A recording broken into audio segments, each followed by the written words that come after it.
Right, thanks to Need a Car, we're checking out what might just be the country's slickest pickup.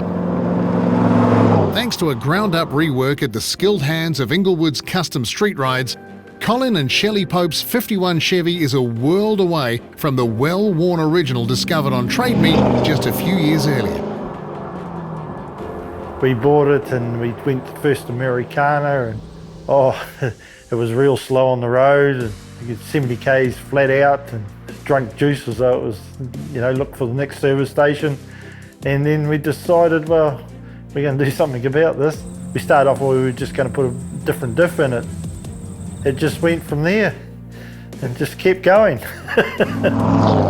They always wanted something that they could get in and drive every day. They didn't want something that was going to have starting issues or running issues or whatever. They just wanted a good everyday driver and a classic hot rod, which is what they got. When we decided to do it, we thought, well, we'll do it once and then we wouldn't have to do anything more to it from then on. And we could go out and enjoy it and drive it. The goalposts weren't just shifted. They're now in a field about 3 towns over.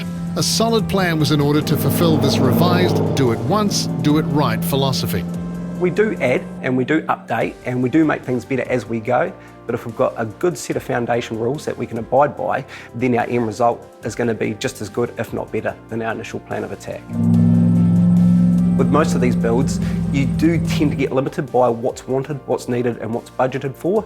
So to sort of get an open plan, blank canvas like this build here has been great for us to reach our full potential in what we do and in all stages of the build.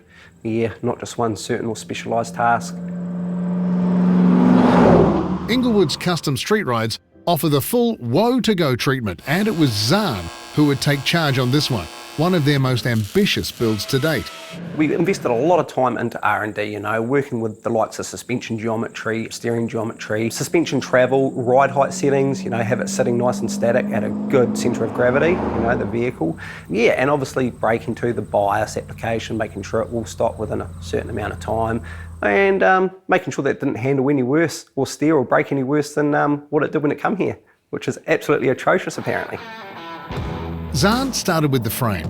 While the rails are technically the originals, they were boxed and smoothed before adding a host of tubular crossmembers, incorporating a heights-independent front clip and custom 4-link for the Curry 9-inch rear.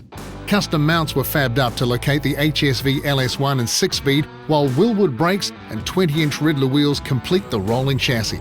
The panel work was just as exhaustive, perhaps just a little obsessive. The firewall was recessed, while a custom transmission tunnel went in to clear the bulky 6-speed. A subtle spine was worked into the hood and cowl, while the cowl vent was deleted. Custom rear tubs went in out back, and the running boards thoroughly refreshed. Anything and everything that could be cleaned up was.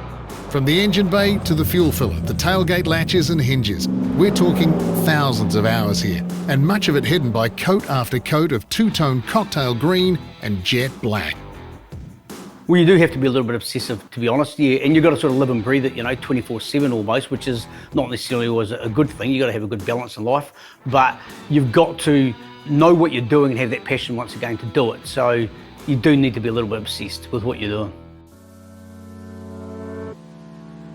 Attention to detail. A lot of the attention to detail only gets sourced once they see one key point of the truck. So whether it's with the bonnet open and they look at something and go, wow, that's there, and then their eyes carry on, leads them on to other areas, and before you know it, they've found half a dozen subtle touches that literally make the truck, but first point they go unnoticed.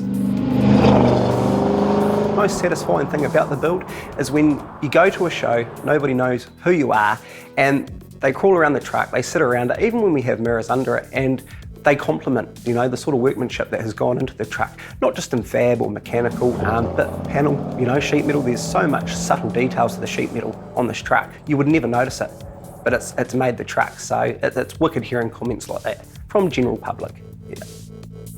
The modernised interior is a pleasant place to be. Just as well, as nice as this multi-award-winning truck is, the grand scheme was always very clear.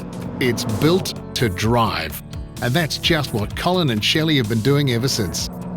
It's been on the road 2 years this year, and we've done 10,000 Ks in it, so we've been getting around a bit in it. So yeah, it's a pleasure to drive, and take off and that's it, you know. All the care in the world's gone, you know.